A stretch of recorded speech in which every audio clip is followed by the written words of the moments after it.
Bom dia, graça, paz e misericórdia da parte do nosso Senhor e Salvador Jesus Cristo. No projeto Vem Ler a Bíblia Comigo, estamos em Jeremias e esse capítulo 26, ele vai relatar que Jeremias ele é ameaçado de morte e também vai relatar a morte do profeta Urias. Vamos ao texto. Verso 1. No princípio do reinado de Jeoaquim, filho de Josias, rei de Judá, veio esta palavra do Senhor. Assim diz o Senhor: põe-te no átrio da casa do Senhor e dize a todas as cidades de Judá que vêm adorar a casa do Senhor todas as palavras que eu te mando lhes digas. Não omitas nenhuma palavra sequer. Bem pode ser que ouçam e se convertam, cada um do seu mau caminho. Então me arrependerei do mal que intento fazer-lhes por causa da maldade das suas ações. Dize-lhes, pois, assim diz o Senhor, se não me derdes ouvidos para andardes na minha lei que pus diante de vós, para que ouvisses as palavras dos meus servos, os profetas, que, começando de madrugada, vos envio, posto que até aqui não me ouviste. Então farei que esta casa seja como Siló, e farei desta cidade maldição para todas as nações da terra.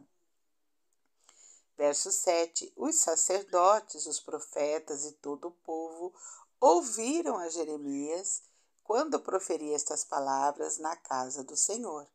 Tendo Jeremias acabado de falar tudo quanto o Senhor lhe havia ordenado que dissesse a todo o povo, lançaram mão dele os sacerdotes, os profetas e todo o povo, dizendo: serás morto.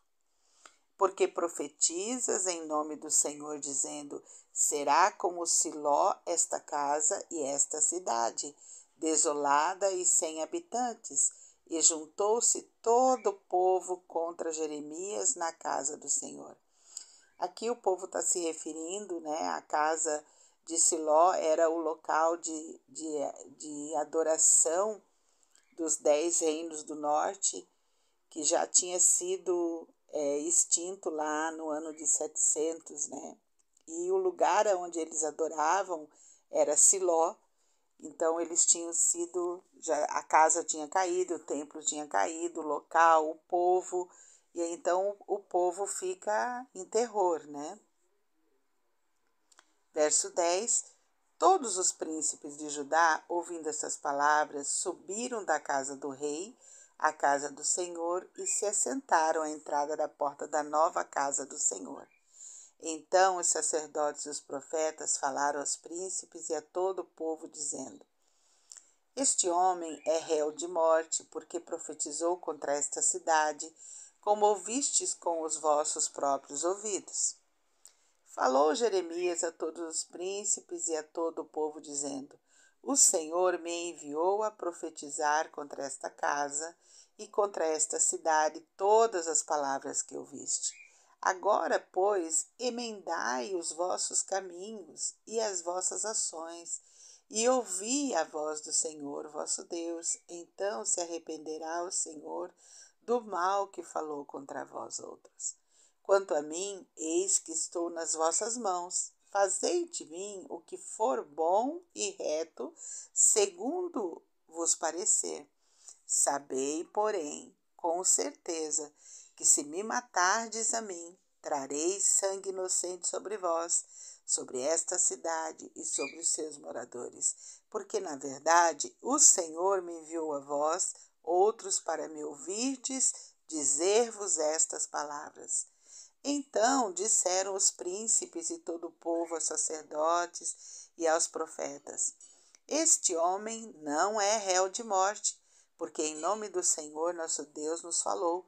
Também se levantaram alguns dentre os anciões da terra e falaram a toda a congregação do povo, dizendo: Miqueias, o morastita, profetizou nos dias de Ezequias, rei de Judá, e falou a todo o povo de Judá, dizendo: Assim disse o Senhor dos Exércitos: Sião será lavrada como um campo, Jerusalém se tornará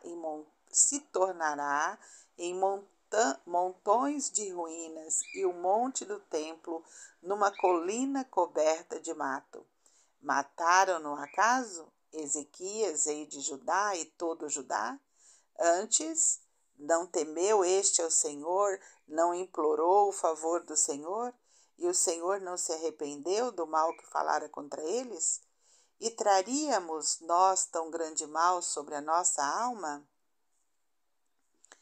Também houve outro homem, Urias, filho de Semaias, de Quiriate-Jearim, que profetizava em nome do Senhor, e profetizou contra esta cidade e contra esta terra, segundo todas as palavras de Jeremias. Ouvindo o rei Jeoaquim a todos os seus valentes e todos os príncipes e suas palavras, procurou o rei matá-lo, mas ouvindo isto Urias, o terneu, fugiu e foi para o Egito. O rei Jeoaquim, porém, enviou a Eunatã, filho de Aquibor, ao Egito, e com ele outros homens. Eles tiraram a Urias do Egito e os trouxeram ao rei Jeoaquim. Este mandou feri-lo à espada e lançar-lhe o cadáver nas sepulturas da plebe. Porém, a influência de Aicão, filho de Safã, protegeu a Jeremias para que o não entregassem nas mãos do povo para ser morto. Na verdade, para ele não ser linchado, né? Então, nós temos aqui, como nós vimos no capítulo anterior, Deus havia mandado vários profetas até Jeremias, né? Até chegar Jeremias, antes de Jeremias, durante Jeremias, Deus havia mandado vários profetas. Alguns, né? O profeta que falou na época do rei Ezequias, né, foi ouvido, o povo se arrependeu e teve por um tempo paz, né? Mas o povo era um povo de dura cerviz, não queria ouvir a Deus, não queria se converter dos seus maus caminhos, não queria destruir a idolatria, os altos, né, os altares que eles tinham feito a deuses estranhos, aos deuses da terra ao redor. Eles não queriam ouvir, né? E aí a contrariedade leva sempre à violência, né? Então o povo aqui se levanta para linchar Jeremias, para acabar com Jeremias. Mas tem um, né, no último versículo, tem um que o livra de ser linchado, que o livra da morte nesse tempo. E uma coisa que eu trago para mim no dia de hoje é que a gente precisa estar atento às vozes que ouvimos. Deus vai usar várias vozes para falar conosco. Às vezes Deus usa uma música para nos alertar de um mal, às vezes Deus usa um conselho de um amigo, às vezes Deus usa um sermão, às vezes Deus usa uma leitura bíblica. E é preciso ficar sempre atento àquilo que Deus está falando ao nosso coração. É preciso estar conectado, linkado, em extrema comunhão com o Espírito Santo de Deus para ouvir aquilo que Deus está falando conosco. Porque Deus, Ele fala conosco, né?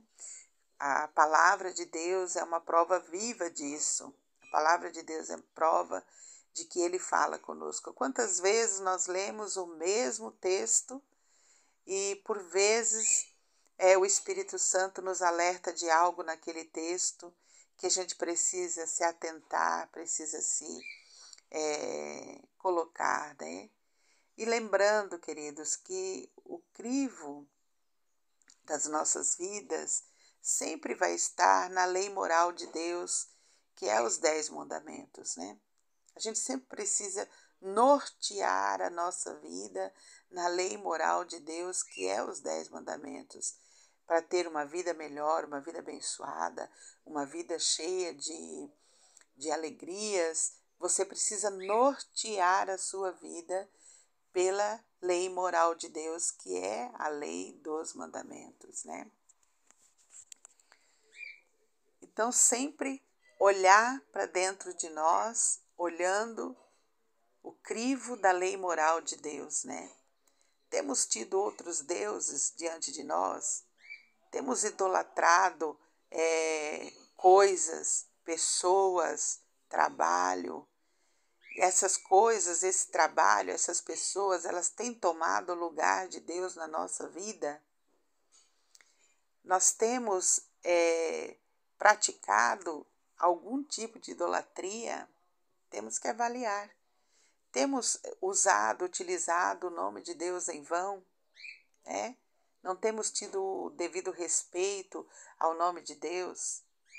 Temos tido o nosso dia de descanso guardado e para adorar o Senhor, que é o dia do Senhor, né?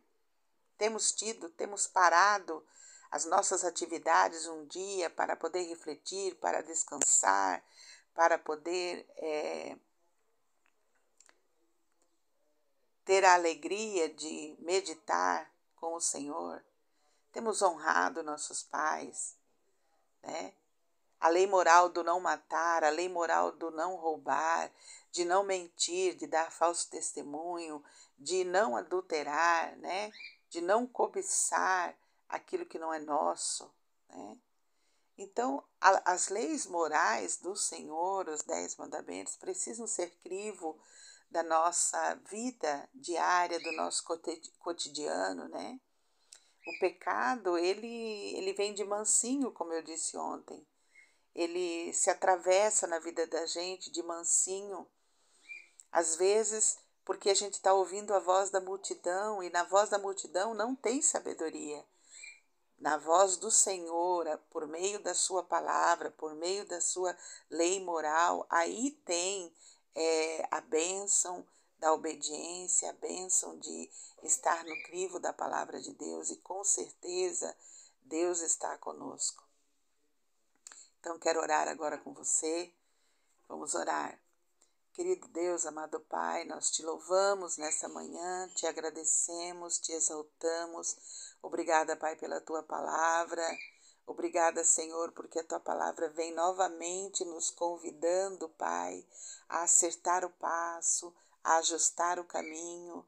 Senhor, nos ajuda, Pai, a ter o crivo bem latente, bem claro, com bastante clareza, Senhor, da lei moral do Senhor, ó Pai, que nós possamos mesmo nortear a nossa vida no texto da Tua palavra que diz: ama o Senhor de todo o teu coração e ao teu próximo como a ti mesmo. Paizinho querido, que nós possamos mesmo, Pai, trazer para o nosso coração esta fala de Jesus, né? De que nós devemos amar a Deus sobre todas as coisas e amar ao nosso próximo como a nós mesmos, Pai, de estar conectado com a Tua palavra, Deus. Então nos ajuda, Pai, a ter atos de serviço, atos de amor. Nos ajuda, Senhor Deus, a fazer o bem, a fazer aquilo que te agrada, a fazer aquilo que te alegra. Senhor, nos ajuda com isso, Pai. Tenha misericórdia de nós, nas vezes que nós não damos conta por causa do nosso temperamento. Perdoa as nossas falhas, Deus, perdoa as nossas falhas, Pai. Agora eu apresento a Ti essa pessoa que me ouve no dia de hoje, quando ela me ouvir, no tempo que ela tirar para ouvir esse devocional de hoje, Pai, que o Senhor venha com Tua boa mão sobre essa pessoa. Pai, se ela estiver em conflito, que o Senhor seja a solução. Se ela estiver em dor, ó Pai, que o Senhor seja refrigério, Pai.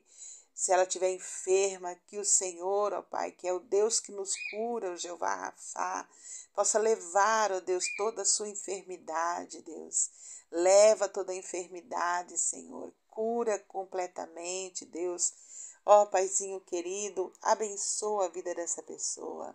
Se ela estiver, ó Deus, em angústia, Pai, sem direção, sem clareza, que o Senhor possa trazer clareza, Pai. Nós vimos aqui no texto, Deus, que toda uma multidão, os príncipes, os sacerdotes, os profetas, Pai, estavam confusos, sem clareza, não estavam dando ouvido à tua voz, mas tinha um deles, Pai, que estava ouvindo a tua voz, ó Pai, e pôde livrar Jeremias da morte, Pai querido, com a permissão do Senhor. Então, Senhor Deus, que haja clareza na vida dessa pessoa, que haja clareza, Pai, para as suas direções, para as suas decisões. Pai querido, tu conheces, Deus, a vida emocional dessa pessoa que me ouve, tu conheces a sua vida financeira, Pai, tu conheces a sua vida familiar, a sua vida do trabalho, Deus de poder, aonde houver uma necessidade. A tua palavra diz em Filipenses, no capítulo 4, verso 19, que o Senhor, o nosso Deus, suprirá todas as nossas necessidades em glória por Cristo Jesus. Então, supra toda necessidade, qualquer necessidade dessa pessoa, Deus, eu te peço, Pai, vem socorrer esta pessoa que me ouve nesse dia. Pai querido, Pai santo, entregamos na tua mão o dia de hoje. Hoje é domingo, o dia do Senhor, o dia de refletir, dia de ir à tua casa, dia de louvar o teu nome, dia de te adorar. Paizinho querido, nos dê um dia abençoado, em nome de Jesus. Em nome de Jesus. Queridos, tenham um domingo cheio da presença, da graça do Senhor e até amanhã, se Deus nos permitir.